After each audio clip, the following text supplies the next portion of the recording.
They say the village of Cabelba was built on the bones of secrets, hidden deep within the dense woods of Pennsylvania, wrapped in fog and forgotten time. The locals didn't speak much of the past. Not because they couldn't remember, but because they were afraid to. On a cold, rainy afternoon, the storm stirred the sea like a cauldron. Winds howled like wolves and the clouds gathered like conspirators. That was the day something came back. A small wooden boat, half-rotted and slick with seawater, emerged from the mist, gently bumping against the jagged shoreline. It carried no sailor, no mother, no voice. Only a child, swaddled in soaked cloth, tucked quietly in the center of the boat. Her presence was eerie, calm, as if the storm itself parted just to let her through. But there was more. The boat was stained with streaks of blood, old and dark, dried along the edges like a memory that refused to fade. Next to the sleeping child lay a silver ring, too large for a baby's finger, engraved with a name no one could read, eroded by time or purposefully scratched away. As the boat drifted closer to shore, a lone black bird circled overhead, its wings slicing through the rain. It perched quietly on the edge of the boat, watching. Waiting. Twit, twit, twit. At the edge of the farmland, Elijah Bramer, an old widowed farmer with sorrow carved into his face, had been mending his fence when he saw it, a strange silhouette drifting in from the sea. He narrowed his eyes. That wasn't driftwood. As he drew closer, the bird flew off suddenly, vanishing into the clouds. And there it was, a baby girl barely a year old, eyes shut, lips blue from the cold, yet breathing. On her small palm, written as if by ink, or perhaps something else, was a single name. Elijah looked around. No cries. No footsteps. No voice. Nothing but the roar of the sea and the groaning wind. He picked her up, holding her close to his chest, and without knowing why, he whispered, "You've come far, haven't you?" No one ever claimed her. The villagers were wary, but Elijah ignored the murmurs. He raised Mabel as his own, in a quiet cottage at the edge of Cabelba village. She grew to be kind, wise, and strikingly beautiful. But as the years passed, strange things began to happen. Birds gathering at her window, mirrors cracking for no reason, and a chilling hum that echoed from her room on stormy nights. No one knew who Mabel truly was. But the sea remembers, and so does the ring. 2 months before the storm brought her, Elijah Bramer lost everything. His wife, Miriam, and their only daughter, Lila, were taken in a fire that devoured their home on a cold December night. They had gone to town while he stayed back tending the sheep. He arrived too late, only to witness flames dance with the smoke that carried their names. He was never the same again. So when he saw that abandoned boat crash ashore through the storm, blood-stained, silent, and cradling a mysterious child, he didn't see a stranger. He saw a second chance. Wrapped in soaked cloth, the baby had a name inked across her palm in a strange black script. Mabel. A silver ring lay beside her, polished despite the storm, old despite the child's youth. Elijah took her in not just out of pity but because in some way, he felt she belonged to him. She reminded him of Lila, her eyes, her quiet warmth, the unspoken sorrow. And so he raised her like his own. Mabel grew quickly, full of life and wonder, but always different. Birds gathered near her window in silence. Flowers bloomed when she passed. She would sometimes speak of things she couldn't possibly know. Then, on the eve of her 7th birthday, something shifted. It began with a dream. She saw a village bathed in blood, cries echoing through the trees. People knelt, weeping as others were dragged toward an altar, screaming, their bodies offered up in sacrifice. Hooded figures chanted in a language she did not know, but somehow understood. She woke up drenched in sweat, hands trembling as though she had been fighting for her life. The dreams came every night after. Each one more vivid. Each one darker. Finally she told Elijah. Through trembling lips she whispered, "There's a woman in my dream. She gives me a ring. She says, when I wear it I'll remember who I really am." Elijah's face drained of color. He had kept the ring hidden, locked in a box beneath the floorboards. He had feared this moment. Because deep inside he knew, Mabel was not just a child. She was something older. Something powerful. Something watched. He forbade her from speaking of it to anyone. The villagers were superstitious. Whispers of witches and devils still hung in the shadows of Cabelba. He knew what they would do if they ever learned. So he kept her hidden. But one day Mabel went to the stream alone, a clay pot in hand. The water shimmered strangely, and as she bent to fill it, a figure rose from the surface. A man made of mist and memory, with hollow eyes and a broken voice. "The time is near," he said, his voice rippling like the water itself. "Wear the ring, child. The truth cannot be hidden forever. And with that, the wind howled, the trees stilled, and the man vanished. A week later, at the village market, a drunken man tried to grab Mabel. His intentions were dark. But before anyone could stop him, Mabel turned to face him, her eyes glowing like molten silver. A sudden blast of light erupted from her gaze, striking the man to the ground. When the villagers rushed to him, he could no longer walk. He had been crippled by a child. Panic spread. Fear crept in. Whispers turned into rumors. Elijah knew it was only a matter of time before they came for her. But even he didn't know the full truth. Not yet. Who is Mabel? Why does the ring hold the key to her memory? What ancient force stirs beneath Kabelba? And more importantly, is Mabel a savior, or something far more dangerous? News spread like a plague. Elijah Bramer was summoned by the king. The elders had grown suspicious of the child in his care, the girl from the sea, the one who blinded a man with a glance. They feared she was cursed, or worse. He was given until sunrise to leave the village forever. That night, Elijah couldn't sleep. His spirit stirred with dread. The winds carried whispers and the air felt too still. He didn't know how, but he knew they were coming. Before the first torch touched the timber of his home, Elijah made a final decision, one he prayed would save the girl he loved like his own blood. He slipped the silver ring into Mabel's pouch, whispering a prayer over it. Then they came. The house was set ablaze. Elijah was found with his hands tied, body charred, and mouth open as though still calling her name. Mabel escaped into the night. Barefoot, soaked with rain and tears, she ran through the woods until her legs gave way beneath a dying tree. Then, through the thorns and broken branches, she found it, a hollow house hidden deep in the woods. Abandoned, forgotten, empty of furniture but full of silence. She collapsed inside. When she reached into her pouch for a torch, her fingers touched cold metal. The ring. And then, she broke. Her cries shook the walls, her sobs tore through the trees. Her eyes turned red like blood, glowing from the fury and grief that now consumed her. Above the house, birds circled, their cries wild and chaotic. Then she put the ring on, and everything changed. Her mind split open like thunder. She saw herself, not in Elijah's home, but in a palace wrapped in royal cloth, cradled by a woman with eyes just like hers. She saw a ceremony, a betrayal, a rush of blood. Her parents, murdered by a queen wrapped in darkness, their child cast away to sea as an offering. It was her. She was not just a child of mystery. She was the heir of something ancient, something feared. Then came the realization, when she thought of something, it happened. Images bent to her will. Matter obeyed emotion. Power flowed through her veins like wildfire. So she thought, take me to the truth. A moment later, the little black bird reappeared, the same one from the boat, and fluttered before her. It hovered, then flew. She followed. The bird led her to a path carved by bones and vines. At the end, she stood before a gate twisted with black thorns. Above it, a broken wooden sign read, Zudarali. She had heard the name in her dreams. A place wrapped in darkness and shame. A village forgotten by time, ruled by terror. Here the queen reigned. Not a queen of gold and wisdom, but one of blood, seduction, and ruin. In Zatada, men were seduced in their sleep, only to wake to find their wives missing, never to be seen again. The queen slept with husbands, then sacrificed their wives, binding their spirits to her palace walls. She fed off fear. She ruled through pestilence, disease, and death.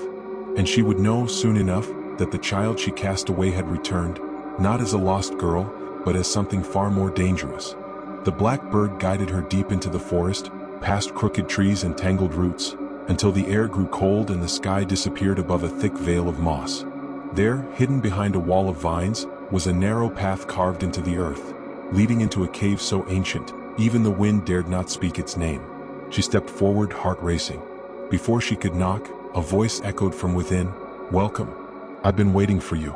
You are the one we've all been waiting for." The cave pulsed with strange energy. Inside sat a frail, hairless old man, his eyes fogged by time, skin like bark, body barely holding together. He had no teeth, no strength, yet his presence was enormous. He was blind, but he saw more than anyone alive. "Sit, child," he whispered. "You carry a ring and a destiny." His name was Columbus, once known as the guardian of the royal flame. And then, through a trembling voice, he told Mabel what no one else had ever dared to speak. "I am your mother's father. Your mother was the first queen of the land, wife to the great King Orias." He spoke of a time before darkness, when the palace was ruled with wisdom and peace. But peace did not last. The king brought home another woman, a beautiful, powerful stranger from the east, his second wife. And behind her beauty there was a shadow. She was ruthless, driven by prophecy and envy. One day, while the royal family visited the farmland with the guards, the second wife unleashed her plan. With poisoned whispers and bribed blades, she ordered the murder of her rival. Mabel's brother was the first to fall, pierced by a spear in the tall grass. Her mother fought valiantly but was wounded by arrows.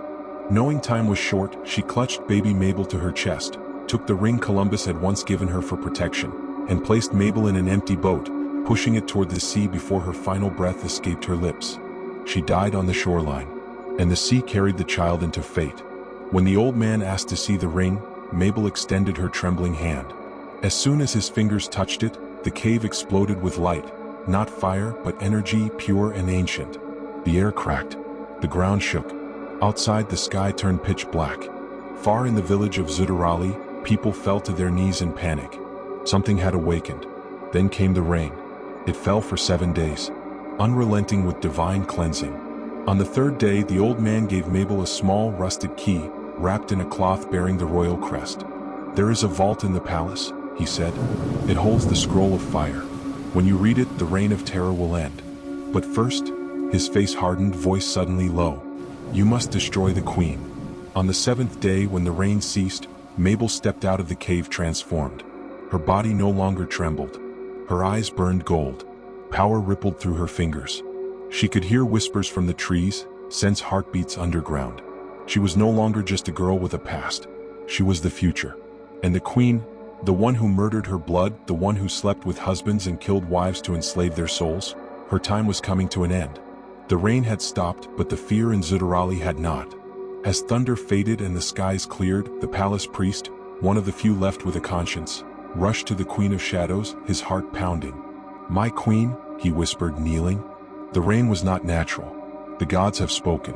The dead king's spirit walks again. Something is coming. A reckoning.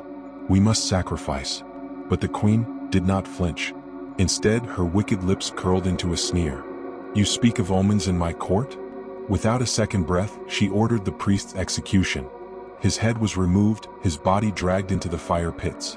In Zudarali, no one questioned the queen. She had murdered King Orias with her own hands, ripped out his heart and devoured his manhood in a ritual so vile, the sky wept for days. And so, her reign continued, a throne of bones and screams. Meanwhile, far from the screams, Mabel had made the sacred cave her refuge. A place of silence, of strength, of rebirth. Here she trained. She studied. She listened.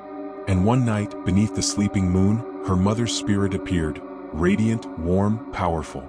"My daughter," she whispered, "the queen's power is not in her hands. It is in her altar, buried beneath the blood vault. You must find it and destroy it."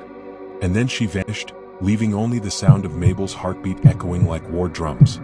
Fortified by destiny, Mabel marched toward the palace as if the ground itself bowed beneath her steps. At the palace gates, the guards fell into sudden slumber, bewitched by her will. She passed unseen through the walls, through the corridors of bones and sorrow, until she reached it. Inside, the queen stood, surrounded by skulls, bathing in fresh blood, and devouring the flesh of infants like sacred meat. Her eyes burned red. Her body was covered in ancient runes and scars, each one stolen from the bodies of those she conquered. She turned slowly toward Mabel. "So, the sea girl returns." But Mabel was not afraid. She raised her hand. The ring on her finger began to glow with a radiant force, so bright it burned the shadows from the room. And then she evoked power greater than the queen had ever seen. With the queen frozen in rage and fear, Mabel reached the vault, opened it with her grandfather's key and pulled out a scroll, the scroll of fire. She began to read aloud. With each word, the earth groaned, the skies screamed, and the world began to change. The dead trees bloomed. The rivers cleared. The sick stood from their beds and danced. The imprisoned souls wept as chains shattered. The land itself, once rotting and broken, was healed. And as the scroll's final word left her lips, the evil queen combusted into ash, her screams echoing like thunder swallowed by the wind. The villagers gathered. They watched as the palace, once a house of terror, glowed with new life. And from its gates emerged Mabel, dressed in white robes, her face calm and her eyes strong. No longer a child. No longer lost. She was Queen Mabel of Zutarali, the last heir of the true bloodline, the liberator, the breaker of curses. Under her reign, the land thrived. Crops multiplied. Families were reunited. Festivals returned. And above all, fear died. The name Mabel became legend. The girl from the sea. The flame of justice. The queen who turned darkness into dawn. And though the shadows still whisper in far-off lands, in Zutarali, peace was reborn. Because one child survived. One woman remembered. And one queen reclaimed her destiny. It had been 3 months since Mabel's coronation. Zutarali thrived. Flowers bloomed where bones once lay, children laughed again, and the skies held light more than clouds. But Mabel had changed. She barely spoke. She rarely smiled. Every full moon, she would retreat alone into the woods and sit in silence near the cave, waiting, listening. One night, she awoke screaming from a dream, blood dripping from her nose. In the dream, the sea had turned black again. The boat she once arrived in floated in reverse, heading back into the storm. A child sat inside. Not her. A different child. The black ring one cold night, as thunder rolled far off the coast, a palace guard brought her a strange object found near the shoreline. It was a ring, not hers but eerily identical. Except this one was black as obsidian, and pulsed like it was breathing. Mabel touched it, and everything went still. The candle flames flickered out. The guard collapsed, eyes open, mouth stretched in silent terror. Mabel picked up the ring, and it burned her palm. Suddenly, the throne room door burst open. A little girl stood there, drenched from rain, no more than 5 years old. She held a doll soaked in blood, and her eyes were exactly like Mabel's. The girl tilted her head, smiled faintly, and whispered, "You opened the vault, but not all of it." The camera pulls away slowly from the palace. A storm begins to roll in from the east. Somewhere in the dark sky, a giant shadow flutters above the clouds, as if wings were stretching for the first time in centuries. Then a single whisper, "The true queen was never killed." The land of Kebelba had long watched Zutarali from afar. When darkness reigned under the evil queen, the king of Kebelba, King Braxen the Black-Eyed, feared no one. He even celebrated Zutarali's pain and anguish. But when news spread that a mystical child queen had overthrown the Queen of Terror and healed a land once cursed, envy took root in King Braxen's heart. His pride could not bear that Mabel, a girl raised by a farmer, had done what he never could. What stung most? That it was Elijah Bramar, the humble farmer he had once condemned to death by fire, who had raised this so-called queen. "She is a threat," Braxen growled to his war priests. "She will not rise while I still breathe." King Braxen summoned his spiritual executioners, men wrapped in bones, women with mouths sewn shut, sorcerers who drank from skulls. They crossed the burning hills into Zutrali by nightfall. The sky turned the color of dried blood. As the army of Kebelba marched forward, Mabel stood alone at the gates of her city, cloaked in white, ring glowing red, eyes calm. And then, the clouds tore open. From the heavens descended 2 spirits, shimmering like gold in smoke. "Father, Mother," Mabel whispered. Their souls merged with hers in a flash of lightning, and the war began. The ground cracked beneath warriors' feet. Men screamed as their own shadows choked them. Braxen's executioners were swallowed by black flame. The wind sang with the voices of the dead. And then, everything went still. When the dust settled, King Braxen stood alone, weaponless, blind from the divine light. Mabel descended the air in silence. She looked into his soul and said, "You killed Elijah Bramar, the man who gave me life. Now you will return to the dust you mocked." But as she raised her hand to strike him down, her mother's spirit spoke, "No, let the curse consume him." And with that, Mabel whispered words in an ancient tongue. Braxen screamed. His body turned to stone, but his eyes moved, darting in panic, forever alive inside a dead shell. She placed his statue at the gates of Kebelba, a warning. Weeks later, something strange began to happen. The sky above Kebelba turned gray every day at noon. Children in Zutarali began to whisper about a second ring, a black twin to Mabel's. Then the stone statue of King Braxen was found shattered into dust, with no trace of the body inside. That night, Mabel had a dream. She was standing on a cliff. Below her, the ocean boiled. A second boat drifted toward the shore. Inside it, a child with black eyes and a familiar smile. She awoke gasping. And on the wall of her chamber, written in ash, were 6 words. The farmer's death was not enough. You will complete the dark circle. You will complete the dark circle.